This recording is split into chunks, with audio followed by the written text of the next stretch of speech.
Doctor Babasaheb आंबेडकरांचा आज 134वा जन्मदिवस, त्यानिमित्ताने आपण इथं जमलेलो आहोत।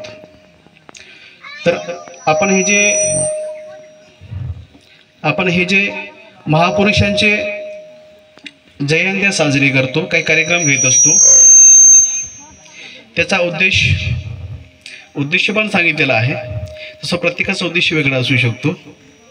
मला असं वाटतं की आज आपण हा जो कार्यक्रम घेत आहोत, तर बाबासाहेबांचे विचार, बाबासाहेबांचे संघर्ष आणि बाबासाहेबांनी त्यांच्या संघर्षातून त्यांचे जे काही स्वप्न होते की भविष्यातला भारत कसा असावा, कसा असणं अपेक्षित होतं, तर त्यासाठी त्यांनी खूप प्रयत्न केलेले, खूप मेहनत केलेली आणि तेव्हा त्यांनी संविधान लिहिलं आणि आपल्या सगळ्यांच्या हितासाठी, देशवासियांच्या अख्ख्या जगातील लोकांच्या हितासाठी जे संविधान लिहिलं, देशवासियांच्या हितासाठी संविधान लिहिलेलं आहे, ते सगळ्यांसाठीच हिताचं होतं। फक्त भारत देशाचं जरी संविधान असेल तरी हित सगळ्यांचं होतं त्याच्यात। तर त्यांचे जे काही विचार होते, त्यांनी जे काही विचार पेरून ठेवलेले आहेत यापूर्वीच आपल्यासाठी, येणाऱ्या पिढीसाठी, तर ते विचार आपण टिकवले पाहिजे, ते विचार टिकवले पाहिजे। ती जबाबदारी आपल्यावर सर्वांवर आहे, तुमच्यावर, आमच्यावर, सगळ्यावर आहे। आणि त्यासाठीच मला वाटतं की त्यासाठीच महापुरुषांची जयंती साजरी करतो, त्यांच्या नावाने आपण कार्यक्रम घेतो किंवा आपण त्यांना आठवण करत असतो। तर आपण फक्त, मला असं वाटतं की आपण वर्षभरातून फक्त एकदाच आठवण करतो आणि विसरून जातो।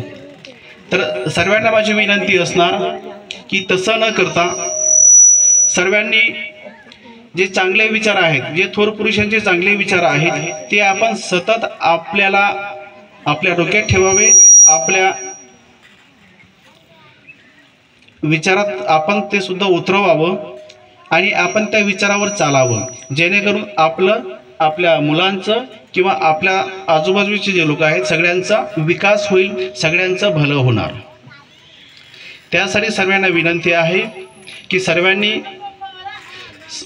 प्रत्येकाने मनापासून एक निश्चय करायचा, पण करायचा आहे, शपथ घ्यायची आहे की चांगले विचार आपण, आपल्याला जेवढे माहिती असतील तेवढे आपण इतरांना पण दिले पाहिजे, सांगितलं पाहिजे, शेअर केलं पाहिजे आणि आपण सुद्धा शक्य असतील तेवढे जास्त बाबासाहेबांचे तेवढे जास्त विचार आपण स्वतः अंगी उतरवावे, जेणेकरून आपला फायदा होईल, आपल्यासोबत आपल्या आजूबाजूच्या लोकांचं सुद्धा भलं होणार।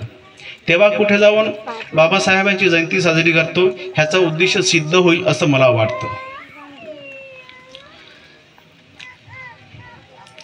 ठीक आहे, जास्त का बोलत नाही, भरपूर वक्ते आहेत, परंतु आज आपण ज्या निमित्ताने जमलेलो आहोत त्या बाबासाहेबांच्या जयंतीनिमित्त इथे जमलेले बांधव, माता, भगिनी सर्वांना खूप खूप शुभेच्छा। धन्यवाद।